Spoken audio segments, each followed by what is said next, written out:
Hi friends, Aitherea here, and I like to think that I'm generally a pretty positive voice in the Final Fantasy XIV community. In fact, some might even consider me too positive. They might consider me toxically positive or a white knight or something along those lines because for the most part, I just kind of enjoy the game, and a lot of the things that other people have criticized about Dawn Trail, I've actually been like, no, I love it. For example, the Dawn Trail story, the entire expansion drop story, I really liked. Wook Lamont, I really liked. In fact, Wook Lamont kind of became my favorite character in the entire game. I like her so much that I literally think if you don't like Wook Lamont, you're kind of like those people that don't like dogs. Like, I can't trust you. Like, how could you not like dogs? There's actually something wrong with you. How could you not like Wook Lamont? She is so, compassionate, understanding. Like, she is just, the embodiment of, what we should all strive to be in life. I'm, not even kidding right now. This is a tangent, but my point is, I'm usually mostly positive about Final Fantasy XIV. But today, for all of you people that think I'm toxically positive or a white knight, it's time to prove you wrong, because this whole video, I am going to just complain about Occult Crescent because I'm honestly really disappointed. So we have been waiting for Occult Crescent to come out for almost a year. Dawn Trail released, the official release was July 2nd, 2024, but the early release I think was the 26th or 27th of June, somewhere in there. So it has been almost just shy of a year that we have been waiting for this content. Now, I don't think the game has had no content. I think the game has had actually plenty to do of new content if you like a challenge. So if you are the raider type, I think there's been plenty to do because between the raids, we got chaotic, and that was a little bit of a farm.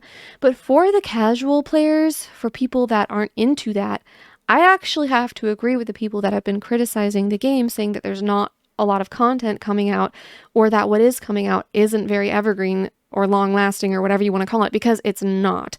So Occult Crescent and the relic weapon was kind of supposed to be that content. Yet here it is, and it can be a grind depending on how you spend your time and how much you like it and how much you want to do it. But here it is, and I personally think it's actually kind of a huge disappointment. Now, for some backstory.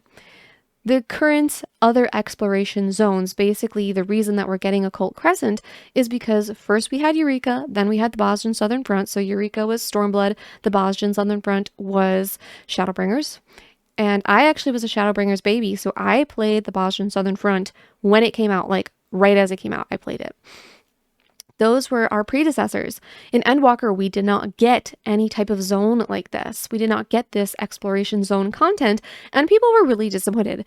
Now, back then, there was the whole COVID situation, and so it was kind of the developers, first of all, weren't sure how much people even liked this content. They thought maybe people were tired of it, didn't want it anymore. But then also, because of COVID and the lack of resources and all this kind of stuff while they were developing Endwalker, they did cut some corners, and one of the things that they did not give us was an exploration zone. And there was a pretty big outcry about that, which is why we are now getting Occult Crescent, because it became very clear that the exploration zone is basically core content for this game, or that it should be core content for this game. It is something that people want to see, and they want to see it continuously. They want to see an exploration zone basically in every expansion. That's kind of the feeling that the community is giving anyway. But unfortunately, Occult Crescent just isn't hitting the mark for me.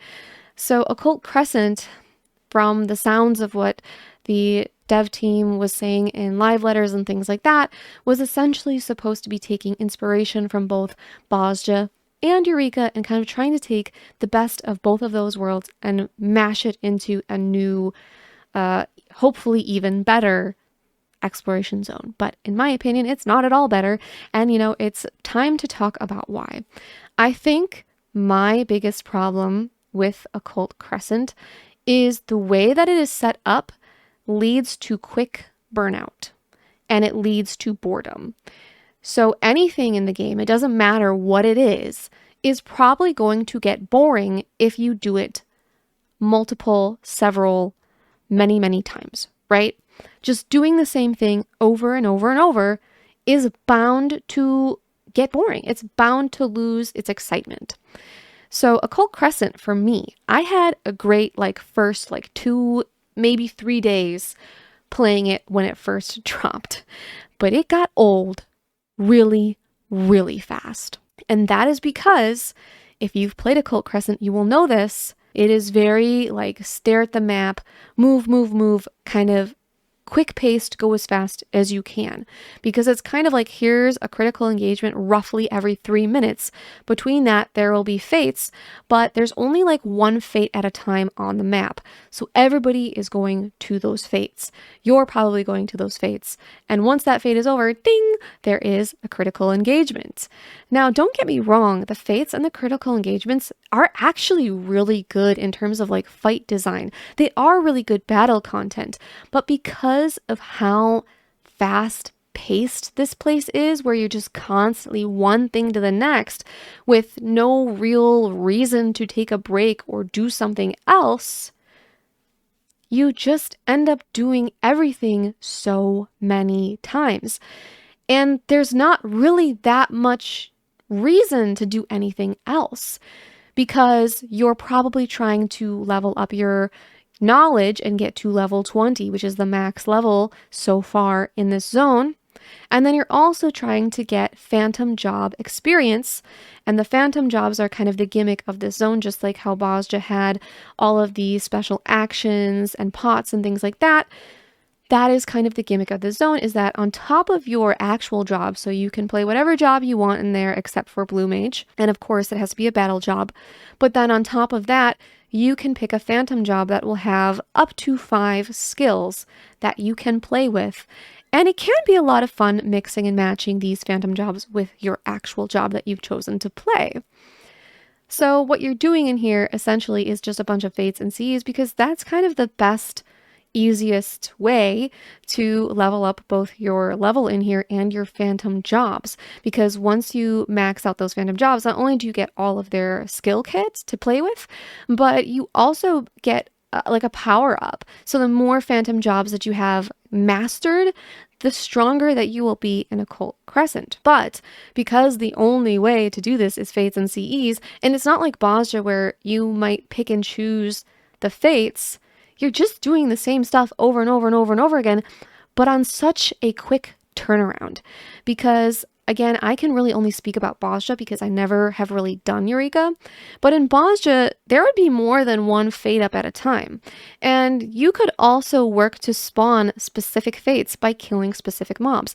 Now, this is also true in Occult Crescent, apparently, that you can spawn certain fates or certain critical engagements by killing specific mobs, but it just doesn't feel like it because they're going to spawn anyway. So it's why would you bother? Where the Bozja system, it kind of felt better to me because the speed at which you were doing stuff, it just wasn't as great. I think you guys can hopefully understand what I'm saying, but I just feel like because there's so little time in between everything that you're doing in Occult Crescent, going from fate to CE to fate to fate to fate, because there's so little time between all of that, you end up doing them a lot sooner on. Where if there was more time between them, where okay, here's this fate spawn, maybe 2 fates spawn at once, you have to choose. I just feel like the variety just isn't there because you lose that sense of variety so quickly because so quickly you've done everything because everything is so fast paced. Where if it was at a slower pace, it might take a little longer before you start to feel like you've done everything millions of times, because that's where I'm at, is I feel like I have just done everything a billion times and it's not fun anymore. Everything was fun and fresh, but it only lasted me 3 days before I was okay, I'm starting to get bored of this because I've done it so many times. And the other problem with this fast pace that I'm starting to run into, this wasn't really an issue for like the first couple days, but it is now. I will be playing like warrior and I will have my tank stance on. And sometimes I get silver because I cannot get to a fate fast enough, even though I'm not even being like particularly slow. You literally, after you finish what you're doing, the best thing that you can possibly do to give yourself the best chance of getting to a fate and getting gold, which you need gold as far as I'm aware to be able to get the Atma that you want for your relic, you have to basically immediately return. Don't even look at the map. Immediately use occult return. Go to the aetheryte in the middle of the occult return place, the little main base. Click on it and just sit there and stare at that map until you see the next fate come up. Because if you don't do that, if you spend any time like running anywhere or even just like opening the map to kind of look and see if there's anything up, you're too late. You are too late. You are going to get there too late. And even sometimes when I would do that, the scaling on the fates just was not right, that I would get there, I would get a few hits in, all I could manage was a few hits because it's dying so fast, and I'm getting silver. So imagine now if you are not playing a tank, you're playing literally anything else. You are not going to get even silver. You're not even going to get silver. It is ridiculous. The fate scaling needs work. And I know that is like a tougher thing to handle on the side of the dev team because they want the fates to scale so that technically you could even solo this. Like let's say that somehow you get into an instance where you're alone, you should be able to solo everything, obviously so long as you don't die, because if you die, there's no one to raise you.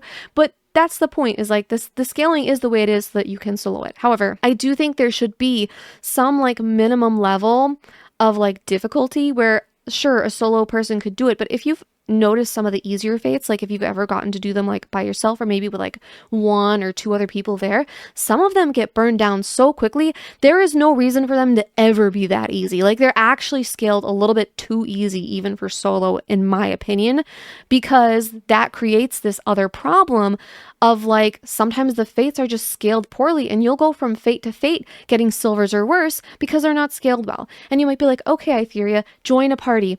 Yeah, I have joined multiple parties because every single time a critical engagement comes up looking for group, and then what happens? So many people leave the party. Now, this is not really I don't know if I should call it an Occult Crescent problem. It's more of a player-based problem. Why do these parties keep disbanding? Why do people keep leaving these parties? I do not understand it. We're literally, all we're doing in here is going from fate to fate. Like I could see if maybe you're like, okay, I've done fates for a while. I've done critical engagements for a while. I'm going to leave this instance, or I'm going to go do gold farming instead. But that's not the case. People just like leave the party and then like join another one later for the next critical engagement. And it makes no sense to me. Like just in general, every time I get into Occult Crescent and join a party, people always leave and like the party is lucky to be left with like 3 players. And I don't know what is going on. Player base, what are you doing? If you are watching this video, for the love of God, stop doing that.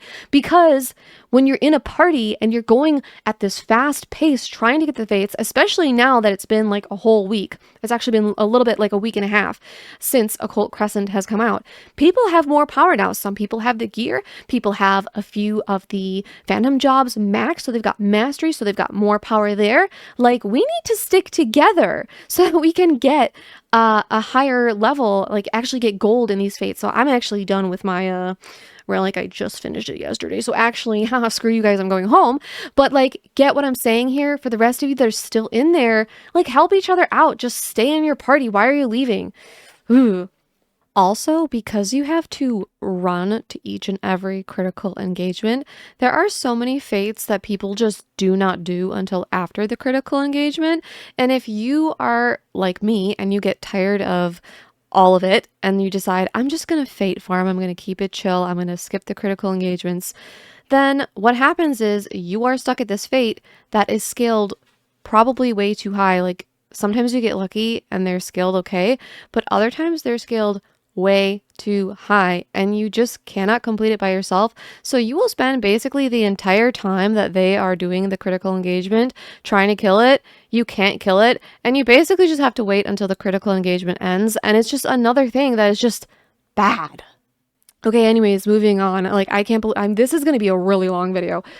So the other thing about this system with how quickly like everything's happening, I don't know if this is just me, but I feel like the map feels really small. Like, I don't know, the Boston Southern Front felt large to me, and I don't know if that's because you kind of unlocked zone by zone and it wasn't like as open, like you had to first unlock like the first zone, then like the middle, then like the kind of end in the Boston Southern Front, and then Zadnor was, I don't remember if Zadnor was the same or not, but you get my point. Is like, I don't know, to me it felt bigger, and I don't know if that's just because of the way that it unlocked or what, but this map feels incredibly small to me, which once again kind of contributes to that feeling of a lack of variety and like the burnout happening more quickly, the boredom happening more quickly, because it's like, oh, I've seen everything, or at least that's how it feels, because like the map just doesn't feel that big, and it's like, even though it's only been like a couple, like, okay, when I first started playing, it's like, oh, I've only played this for like 2 days, and I already felt like I'd seen everything.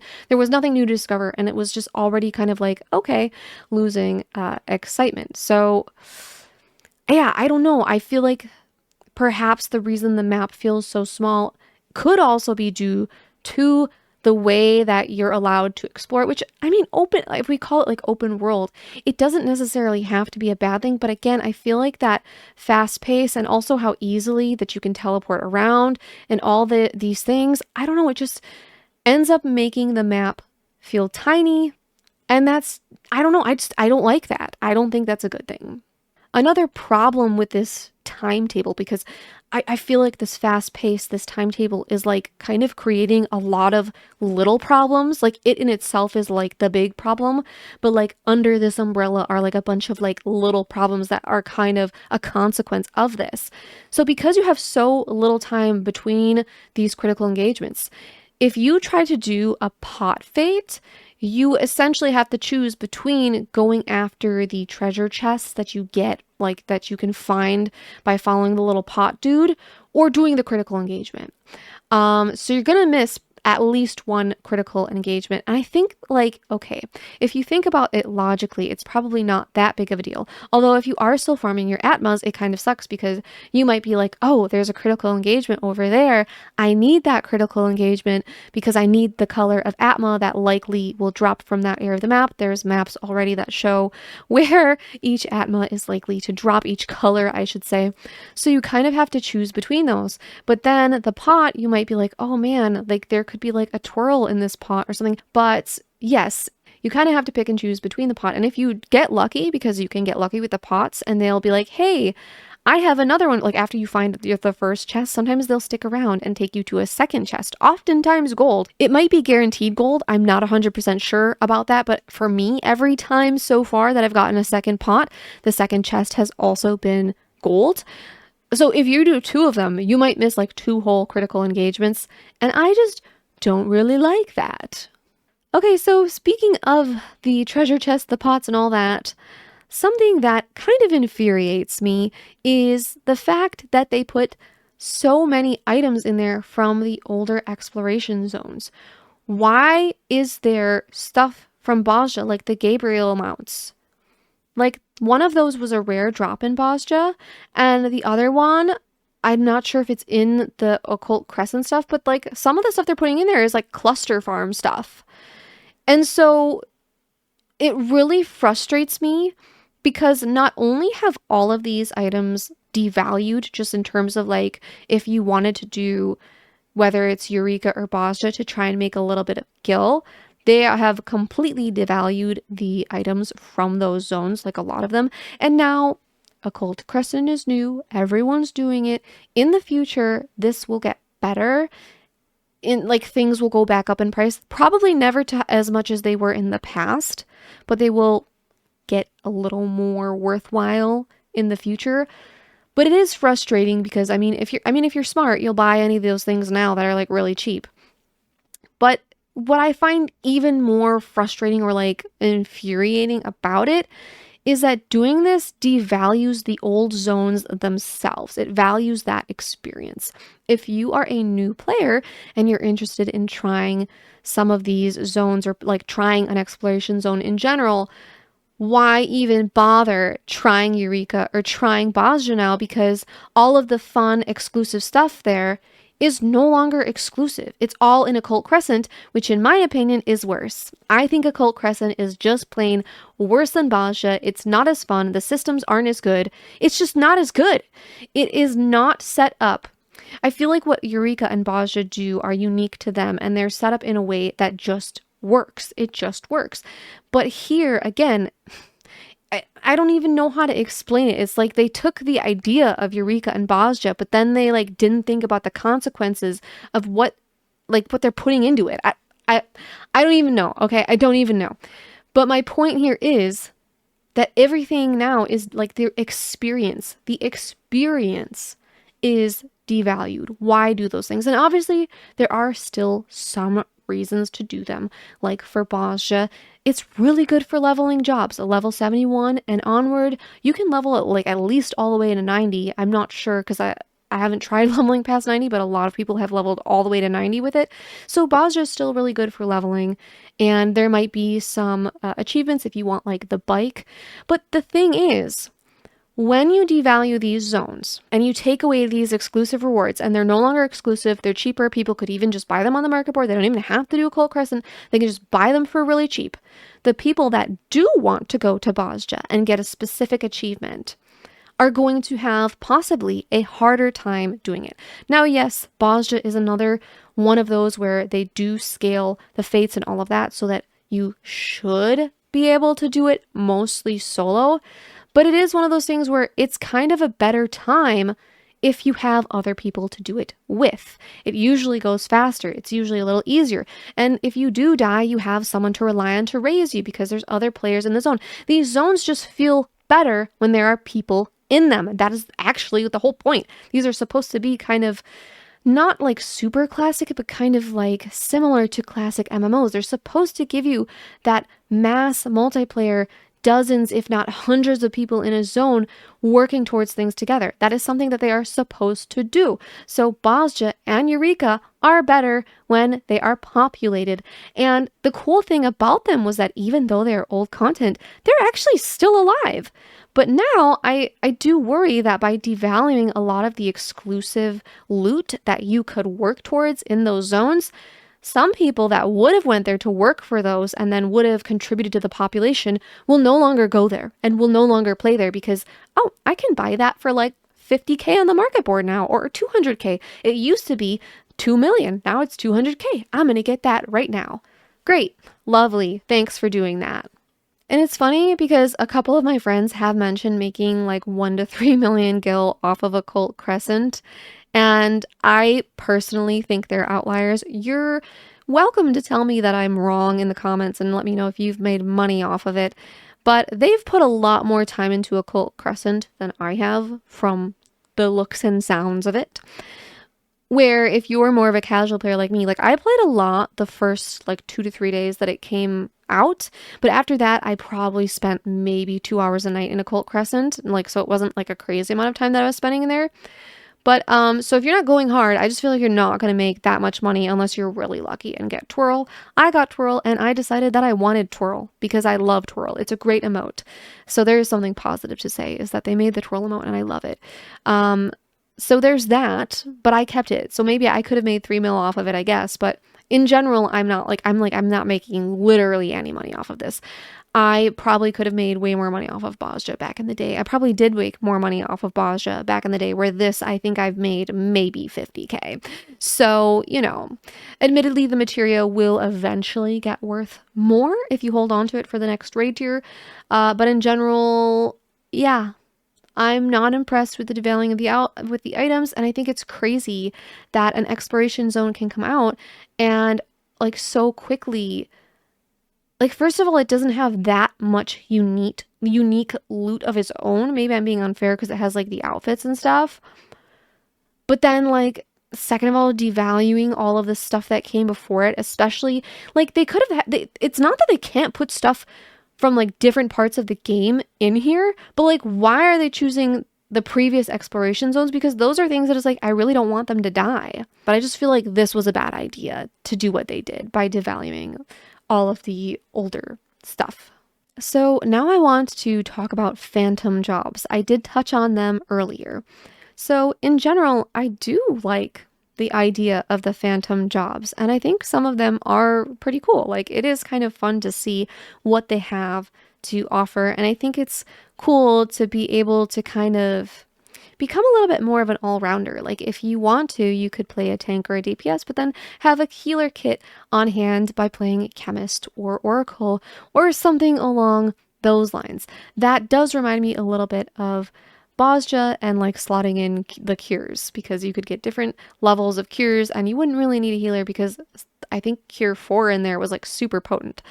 But even though the phantom jobs are a little bit reminiscent of that kind of Bozja system where you play your original job and then kind of buff it with other things, the problem with the Occult Crescent, not only is it just not as creative, like the ways that, because Bozja you could get pretty creative, there was a lot of fun cheeses, people went crazy, right? You could kind of build your own with Bozja, where you can't really build your own with this.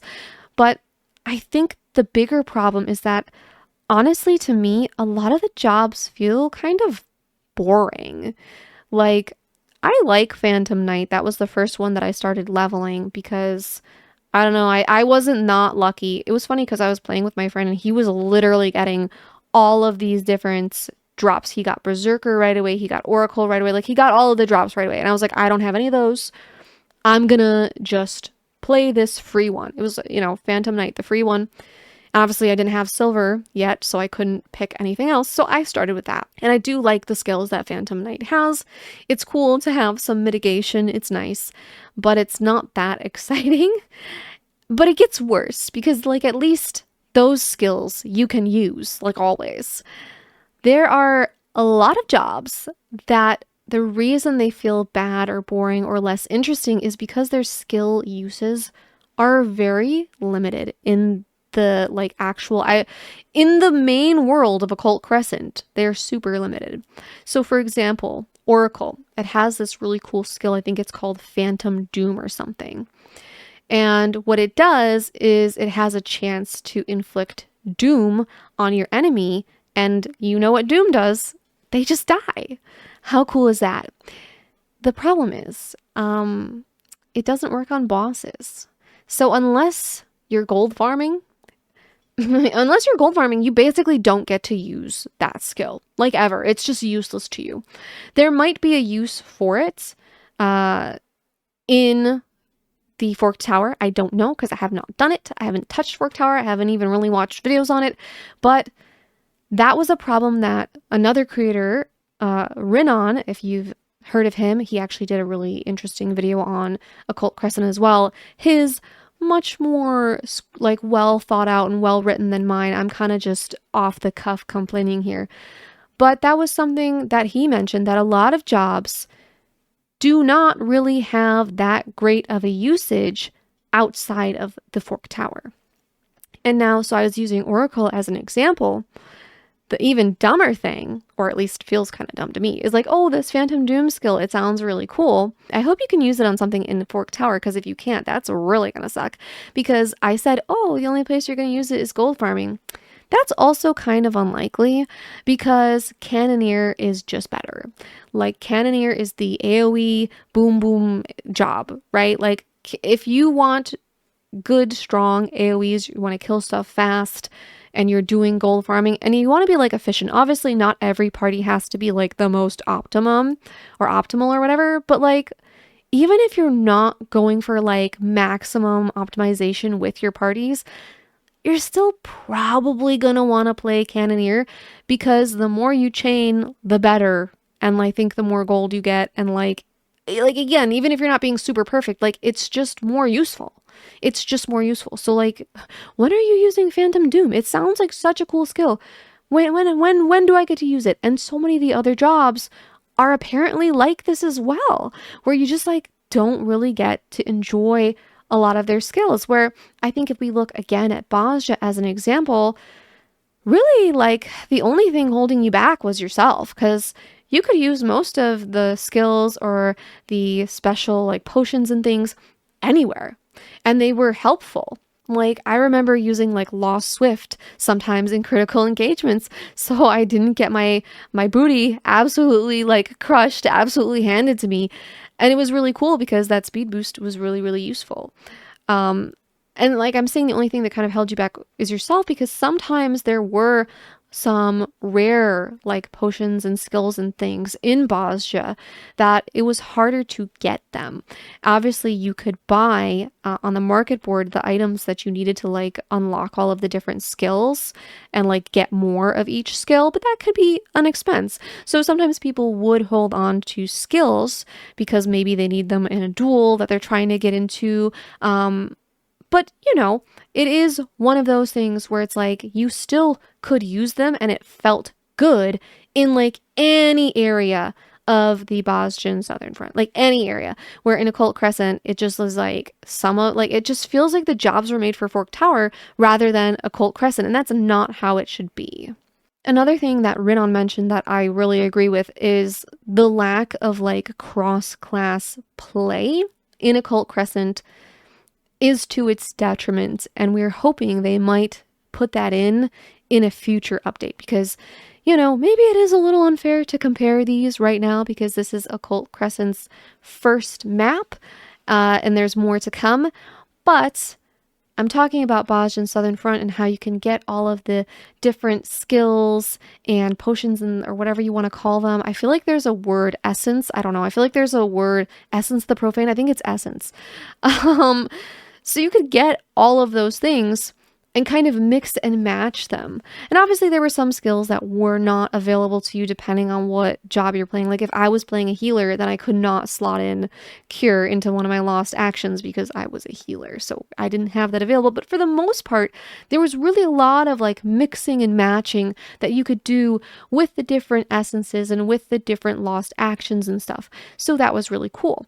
And what Rinon was talking about in his video was, what if you slotted in freelancer, and as a freelancer, you could take certain skills from each phantom job, but then you would not get like the passives, because a lot of times the passives, for example, on Phantom Knight, I believe the mitigation they have starts off as like 60%. When you get the passive, it's a 90% mitigation. So as a freelancer, what would happen is you could take that skill and you could mix it with skills from other phantom jobs, but it would only be 60%, not 90, because it does not have the passive. So the idea was that it's a jack of all trades, master of none. And I think that would be really fun to have, and I think that would definitely make this a little bit more interesting and for people, because I have to be honest, I'm not really super into builds. So for me, with the phantom jobs, I think what irritates me the most, or what I find the most flawed, is just the fact that I feel like I can't use certain skills, that they're not interesting, they don't have a use case outside of Fork Tower. I don't get to use them in the overworld, and that to me is a really big disappointment. It's kind of boring. It makes the jobs not fun to like try to level up each phantom job, and that's a problem. But for the people that like builds, that like that thing that you could do in Bozja, that you could kind of create your own kind of build with the different essences and lost actions that you would take, that isn't really available here. And I hope that they consider making this cross-class thing that we're talking about, where you can take different skills from different phantom jobs and kind of make your own custom like bar with the different phantom actions or whatever. I hope that they consider doing that. I hope they put it in, because I think for people that like builds, that's going to be more fun. But in general, I think it'd kind of be more fun for everyone, because I actually do kind of appreciate the simplicity of the phantom jobs since I'm not super into builds, and I feel like picking and choosing 5 skills from each phantom job would even be something that I could do that would be fun. But maybe they think it would be too broken, but I don't really understand that logic, because the whole point, like there's so many cheeses that you can do in Bozja, it's ridiculous. Like that's kind of the point of these zones, is that if you play your cards right, if you're smart about it, you can actually make really broken builds and just break the game. And that's okay, because it's here in this little zone. It's not the whole game. It's this like special little place for that kind of thing. And at least that's the vibe that Bozja gave. So I don't know, I hope we can get that in the future. So I recently tried gold farming like the optimal way, with 6 warriors and 2 healers and everybody basically playing cannoneer. And it wasn't as bad as I expected, if I'm being honest. And I think part of that was because it was kind of a nice change from doing Fates and Seas, from doing the same thing over and over and over and over. However, it's not like it was especially fun in and of itself. I was with a friend in Discord, so It was pretty tolerable. I think we had a good time just hanging out and chatting while we did it, but I could definitely see this also becoming pretty boring and pretty monotonous if you were to do it a lot. Luckily, you're not really forced to do it the way you are with fates and critical engagements if you're trying to farm a relic weapon. Honestly, monotonous is a good word for Occult Crescent as a whole. The reason that I don't like Occult Crescent and I find it boring and I find it just like so disappointing is because I find it incredibly monotonous.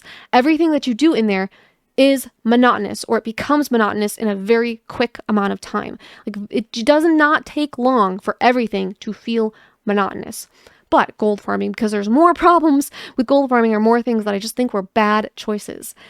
If someone else hits a mob before you do and you like help them kill it, maybe you think you're being nice, you do not get any gold for that, like at all. At all. In Bozja, the system was different. It was RNG whether or not you got like a cluster drop or not.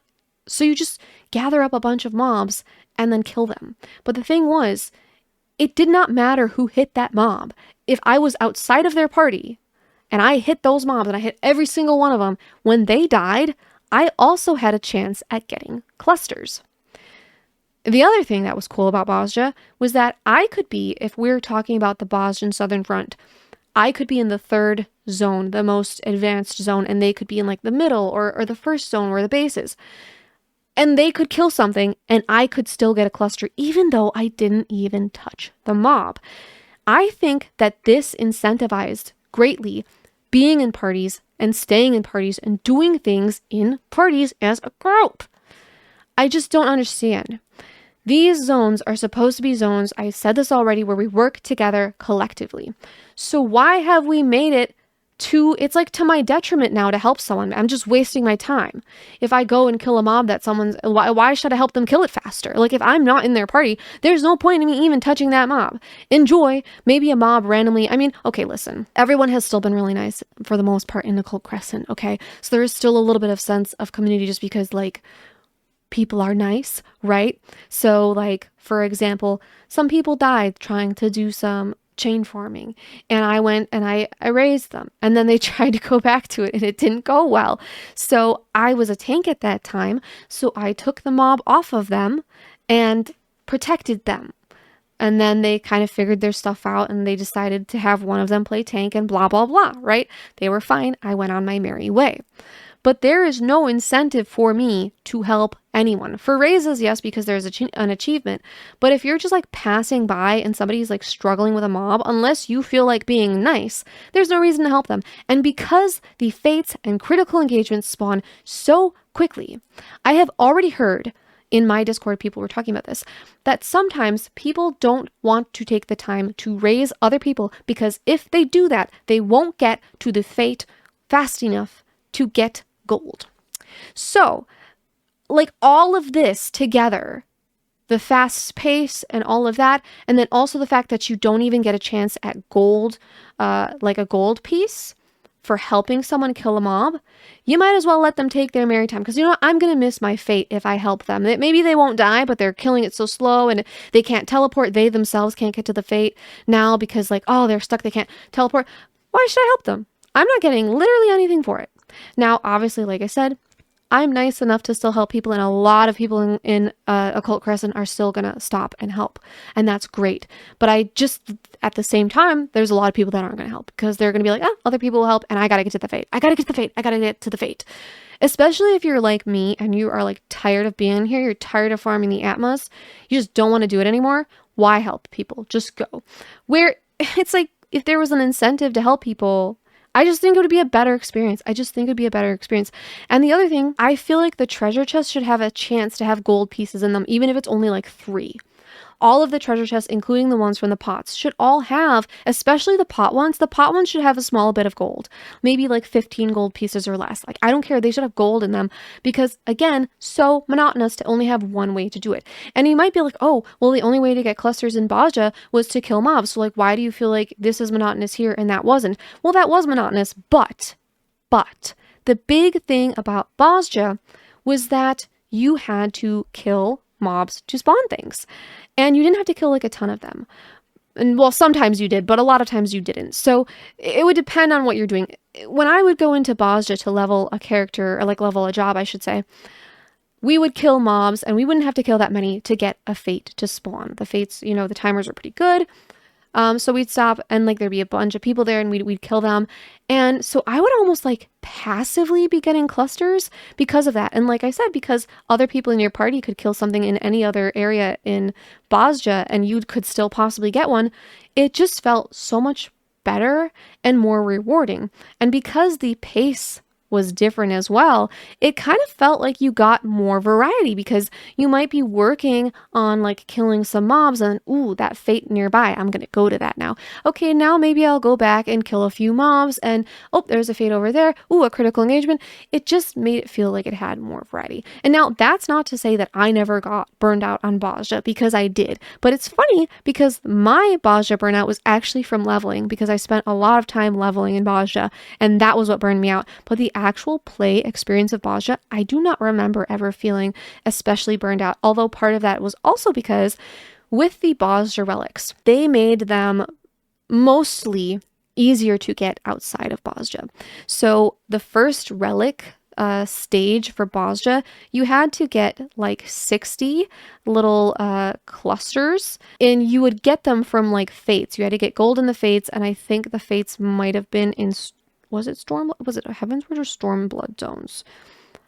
I think it was Heavensward zones. I might be wrong, but either way, as long as you got gold, you would basically get one. So because there was more, because here's the thing with Occult Crescent, that's a little bit different. You can farm your relic outside of Occult Crescent. So if you absolutely hate Occult Crescent, you don't like exploration zones at all, you don't have to. Like, you don't have to. You can go outside, and that's great. I think that's a good thing. I do. But the difference is that, to me, it feels better to do it in Occult Crescent because I do eventually want to do Fork Tower. So for me, it's like I want to get silver pieces because maybe I should get some gear. I want to get silver pieces because I do want the glam and some of the other rewards that are in there. And then also I want to work on leveling up phantom jobs so I can get more power from that. And then I also do kind of want to try out some more of the phantom jobs, that sort of thing. So to me, it doesn't feel as good to do it outside of Occult Crescent, right? Obviously you can, but with Bozja, it actually, most people considered it more efficient to farm the relic outside of Bozja and then only do in Bozja the kind of things that you had to do. So most people would go in Bozja, they'd continue doing Bozja until they were like max level, until the next Bozja patch came out, and then they do like a lot of the relic stuff outside of Bozja, because most of the steps, there was only like a couple steps that you really had to do Bozja stuff, like the Delubrum Regine step. You had to actually do Delubrum Regine over and over, and trust me, I got really tired of Delubrum Regine, but I think that actually created a lot more variety, and because you could spend time outside of Bozja, the time that you spent in there, you didn't feel so like pressured and like, I don't know, frustrated and like, yeah. The other thing about the Atma farm that is like kind of a big deal to me, so if we compare to the Bozja farm, with the Bozja farm, talking about like, for example, that first step, it was like, yeah, you needed a lot of them, you needed 60 of them, but every time you got gold in one of those fates, you got one. So even though it was like a bit of a grind, it didn't feel as bad because you could see yourself making that progress. Meanwhile, in Occult Crescent, it's a lot more frustrating because you might spend a whole hour in there and not get a single Atma. Like, that's very possible. A lot of people have done that. Same with doing the fates outside of there. You can spend a whole hour and get nothing. Nothing. And that doesn't feel good. I would rather have to get 60 of them, but get one every single time that I did well in a fate than this current system, because it just doesn't feel good. And then on top of that, to add insult to injury, because there is only like one fate happening at a time, whatever color that you're needing, you might have to just wait a little bit until the fate spawns there, and then other colors that you already have finished, like you have all of the Atmas you need of that color, you just hear ka-chink and you get one, and it feels so bad, and you can't even exchange those Atmas. You can't exchange them for other Atmas, you cannot exchange them for silver, you cannot exchange them for gold, you can't exchange them for anything. That, so far anyway. So it just feels really, really bad. let's move on. Final topic, Forked Tower. I've mentioned it briefly and I've mentioned that I have not done it yet. So I'm not really going to be talking about it in the sense of like, what is it good or bad? You know, what I'm going to be talking about right now is why is Forked Tower a thing right now? Okay.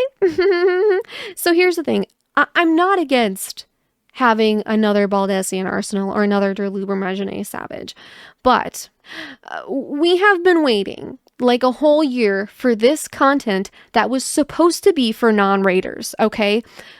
We were under the impression, maybe I was wrong, maybe we were all wrong, maybe we didn't understand what the devs were saying in the live letter, maybe I missed something. But I think we were all under the impression that Occult Crescent was supposed to be the content for the non-raiders, for the people that didn't necessarily want to do that difficult of content, that wanted something fun. Like I wanted like another Bozja where it's like midcore, it's fun, keeps you engaged, keep you on your toes, but like also you can still hold a conversation with your friends, not the end of the world if you die. Like it's just whatever, like it's kind of more casual, more fun, more chill, but still like engaging and enjoyable. That's what we wanted, right? So why do we have a raid that is not, you know, like Dalriada or Castrum Lacus Latour?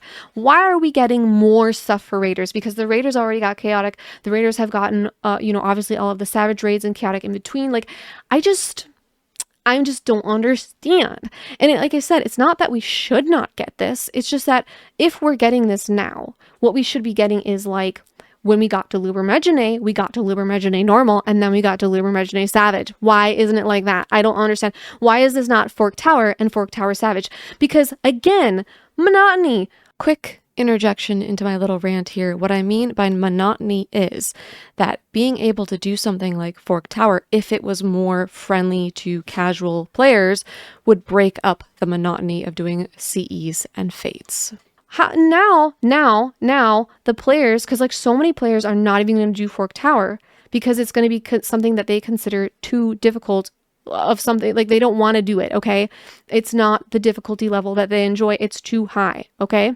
But something like Dalriada or Castrum Lacus Latour, where you can pretty easily carry people through that, even if they're not that good, but most people will improve because they weren't that hard, but they were still engaging, they were still fun. Like, it's such a miss. Why do we not get another Castrum or another Dalriada? Like, those were really fun. I really like them, even though I'm capable of raiding. I do raid sometimes. I did chaotic. I did all that crap. And I do enjoy a challenge. I love the kind of mid-core content that we got in Bozja Southern Front. I loved Castrum and I loved Dalriada. Like, those were so good. The only reason that I don't like Deluber Regine is because I burned myself out on it. But like, seriously, it honestly feels a little bit like a slap in the face to the casual players who have been waiting for this content, already feeling left behind, already feeling like there's not enough content for them to do that is everlasting or like, you know, grindable or whatever. Like, obviously you can sit there and grind your phantom jobs, but that's kind of really boring. And I don't know how much phantom job experience you get for doing Forked Tower, but again, it's a lot of people aren't going to do it now because it's going to be considered too hard. It's a Discord thing, just like Baldessian Arsenal or Deluber Megane Savage, where you got to get together a group in Discord to tackle it with, like, you need callouts and you need, it boggles my mind. It boggles my mind. Like I said, it's not that we can't or shouldn't have this. It's that this should either be the capstone content, like a Baldessian Arsenal, or it should come alongside at least one normal mode raid for the peasants like me that just want to chill, okay? I didn't even finish this raid here because I got like tilted. I crashed out, man. I crashed out of M6S. I got to enrage so many times. You guys saw me crashing out because I posted about it. But like, oh my God, I literally like got to a point where I was like, why am I doing this? I don't know. I'm not having fun. I'm going to take a break. And then the break ended up being forever. So unfortunately, did not clear that. But like, that's my point, is like, even me as someone who's capable of raiding, sometimes likes raiding until I crash out. I like it until I crash out. Is like, I really just miss having a raid like Castrum or Dalriada or even Deluber Regine. Stupid Deluber Regine that I did a billion times was actually still good. It was actually still fun. Why don't we have that? Because that would also be a place where presumably we could use our phantom jobs and some of those special skills, and it wouldn't have to be a thing where it's like, oh, you have to take a specific type, because that's what Fork Tower is. You have to have specific jobs to do specific things, and it wouldn't necessarily even be like that, because there might be some little fun traps and things, kind of like how Delubrum Regine had, where you would have to have a skill for that, a lost action for that. But like, I think you guys get my point. I've been talking for so long. I don't even know how long this is going to be.